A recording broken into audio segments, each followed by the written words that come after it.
ఛత్తీస్గఢ్ లో భారీ పేలుడు కలకలం సృష్టించింది. బెమితరా జిల్లాలోని గన్ పౌడర్ ఫ్యాక్టరీలో ఒక్కసారిగా పేలుడు సంభవించింది. ఈ ఘటనలో 17 మంది కార్మికులు అక్కడికక్కడే ప్రాణాలు కోల్పోగా పలువురు తీవ్రంగా గాయపడ్డారు. పేలుడు ధాటికి భవనం మొత్తం కుప్పకూలగా శిథిలాల కింద పలువురు కార్మికులు చిక్కుకున్నారు. ఘటనా స్థలిలో సహాయక చర్యలు చేపట్టిన రెస్క్యూ బృందాలు శిథిలాల తొలగింపును ముమ్మరం చేశాయి. బాధితులను రాయ్పూర్లోని మెహకార హాస్పిటల్ కు తరలిస్తున్నారు. మృతుల సంఖ్య భారీగా పెరిగే అవకాశాలు కనిపిస్తున్నాయి. అయితే పేలుళ్ల తాకిడికి పరిసర ప్రాంతాలు దద్దరిల్లిపోయాయి. ఫ్యాక్టరీ నిర్మాణం కోసం ఏర్పాటు చేసిన పిల్లర్లు, ఇతర కాంక్రీట్ నిర్మాణాలు ఎగిరి చెల్లాచెదురుగా పడిపోయాయి.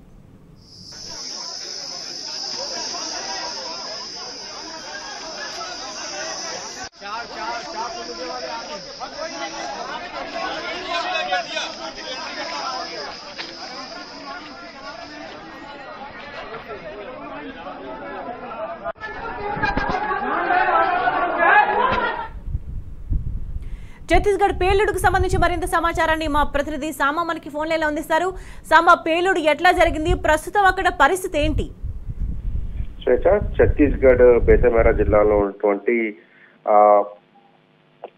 తీర్థ అటవీ గ్రామం దగ్గర ఉన్నటువంటి స్పెషల్ బ్లాస్ట్ ఎక్స్ప్లోజివ్ లిమిటెడ్ కంపెనీలో, అంటే గన్ పౌడర్ సంబంధించినటువంటి తయారీ కంపెనీలో ఒక భారీ పేలుడు సంభవించింది. దాదాపు ఇప్పటికీ మనకు అందుతున్నటువంటి సమాచారం 17 మంది పైన చనిపోయారని చెప్తున్నారు.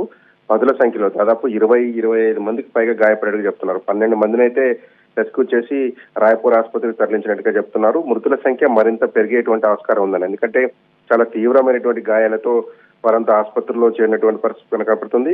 గన్ పౌడర్, ఇది ఎక్స్ప్లోజివ్ కి సంబంధించినటువంటి, అంటే పేలుడు పదార్థాలకు సంబంధించినటువంటి గాయాలు జరిగినప్పుడు చాలా సందర్భాలలో మృతుల సంఖ్య పెరిగేటువంటి అవకాశం ఉంటుంది. మొదట గాయంలాగా కనిపించినప్పటికీ ఆ పేలుడు ధాటికి, ఆ తీవ్రతకు మృతుల సంఖ్య పెరిగేటువంటి అవకాశం కనిపిస్తుంది. ప్రస్తుతం ఆ తీర్థ గ్రామం సంబంధించినటువంటి ప్రాంతంలో ఒక భీతావహ పరిస్థితి కనపడుతుంది. ఎందుకంటే పేలుడు దాటికి ఆ ఫ్యాక్టరీ నిర్మాణం చేసినప్పుడు ఉపయోగించేటువంటి ఫిల్లర్లు కావచ్చు, ఇతర కాంక్రీట్ నిర్మాణాలు కావచ్చు, చాలా పెద్ద ఎత్తున ఎగిరి చెల్లాచెదురుగా వచ్చి అక్కడ ఉన్నటువంటి ప్రజానికం మీద, అక్కడ పనిచేస్తున్నటువంటి కార్మికుల మీద పడిపోవడంతో వారంతా కూడా చాలా తీవ్రమైనటువంటి గాయాల పాలైనటువంటి పరిస్థితి కనిపిస్తుంది. పేలుడుకు సంబంధించినటువంటి ప్రధానమైనటువంటి కారణాన్ని అధికారులు అంచనా వేస్తున్నారు. మృతుల సంఖ్య పెరిగేటువంటి ఆస్కారం ఉందనేటువంటి చెప్తా ఉన్నారు. అక్కడే దాంతో పాటుగా 250 మీటర్ల పరిధిలో ఈ శకలాలు ఎగిరి పడినటువంటి పరిస్థితి కనపడుతుంది.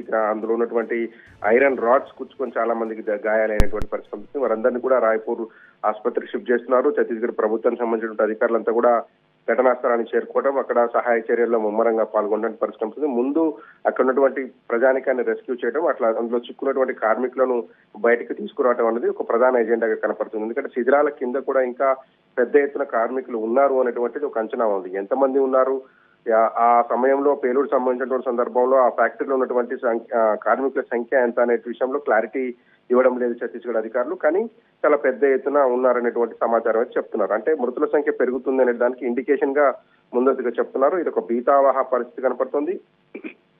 బేతమేరా జిల్లాలో ఉన్నటువంటి ఈ బ్లాక్ ఏరియా ఏదైతే ఉందో, బేర్లా బ్లాక్ ఏరియాకి సంబంధించినటువంటి తీర్థ గ్రామం దగ్గర ప్రస్తుతం ఈ ఎక్స్ప్లోజివ్ ఫ్యాక్టరీలో సంబంధించినటువంటి ఫ్యాక్టరీలో జరిగినటువంటి పేలుడుకు సంబంధించినటువంటి సహాయ చర్యలు కొనసాగిస్తున్నారు.